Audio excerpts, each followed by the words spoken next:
तद्विष्णोः परमं पदं सदा पश्यन्ति सूरयः दिवीव चक्षुरात् तं नमः शम्भवाय च मयो भवाय च नमः शङ्कराय च मयस्कराय च नमः शिवाय च शिवतराय च।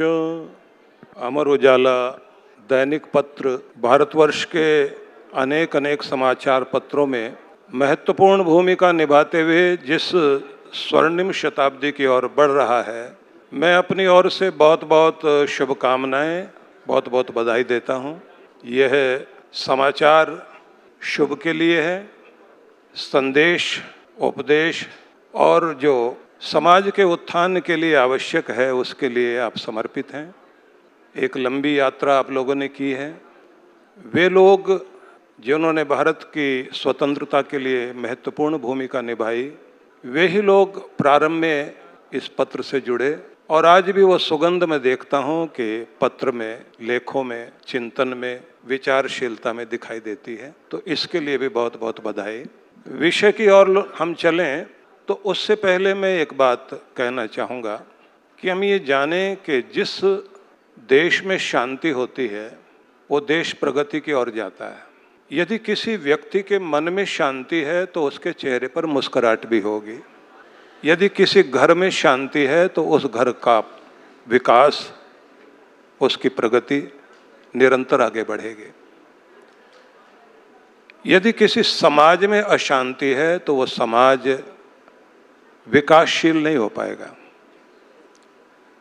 किसी भी सुख के लिए भी आवश्यक है कि सुख टिकता है, उसकी आधारशिला होती है शांति।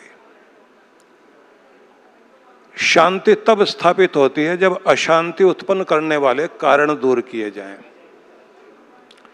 यदि अशांति उत्पन्न करने वाले कारण है और हम शांति शांति बोलते रहें तो कल्याण नहीं होता।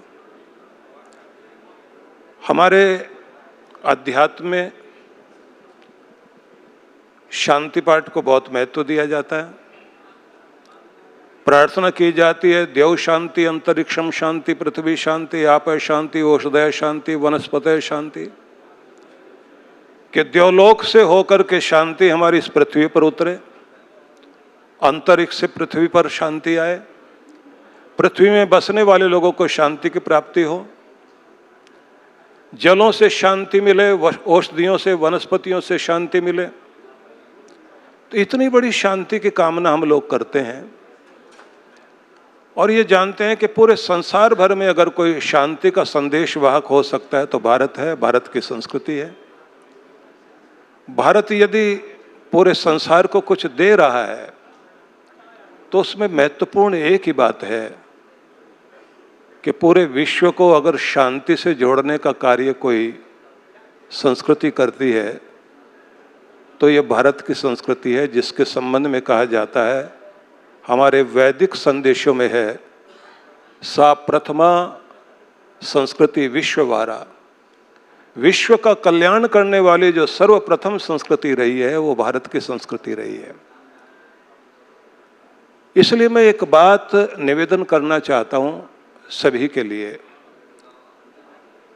हरियाणा में हम लोग बैठे हुए हैं और कुरुक्षेत्र की भूमि में भगवान श्री कृष्ण के माध्यम से गीता हमको मिली। भगवान श्री कृष्ण ने अर्जुन को माध्यम बनाकर के पूरे विश्व को जो संबोधित किया, उसमें बहुत सारी चीजें दी गई। जीवन जीने की एक प्रक्रिया है, क्योंकि वहाँ आदेश भी है, उपदेश भी है, संदेश भी है। और आप देखिए, आज के युग के लिए भगवान श्री कृष्ण ने एक तप के संबंध में कहा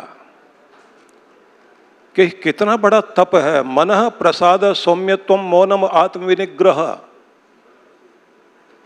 जिसका मन शांत है और चेहरे पर प्रसन्नता, जो स्वयं को नियंत्रित करना जानता है, जिसकी भावनाओं में शुद्धिकरण है,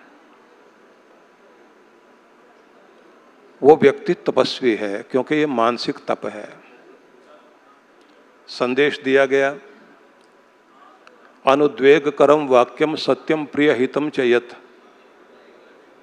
कि वो सब बोलना जो उद्वेगकारी ना हो, भड़काऊ ना हो। भगवान ये संदेश देना चाहते हैं कि हमारा लिखना, हमारा बोलना, हमारा व्यवहार उद्वेग उत्पन्न करने वाला ना हो, भड़काने वाला ना हो, शांति देने वाला हो, प्रेम देने वाला हो। अनुद्वेग करम वाक्यम सत्यम प्रिय हितम चयत, उद्वेगकारी वाणी नहीं, कोई ऐसा प्रयोग नहीं कि सत्य के उद्घाटन में भड़काना, चोट पहुंचाना न हो। तो ये निवेदन करना चाहता हूं कि ये संस्कृति जो भगवान श्री कृष्ण ने हमको दी, जिसमें योग को इतना महत्व दे दिया गया कि योग है कर्म सुकौशलम, कि कुछ भी करना पड़े तुम इतनी कुशलता से करो कि तुम्हारा प्रत्येक कर्म तुम्हारा हस्ताक्षर बन जाए, तुम्हारी पहचान बन जाए।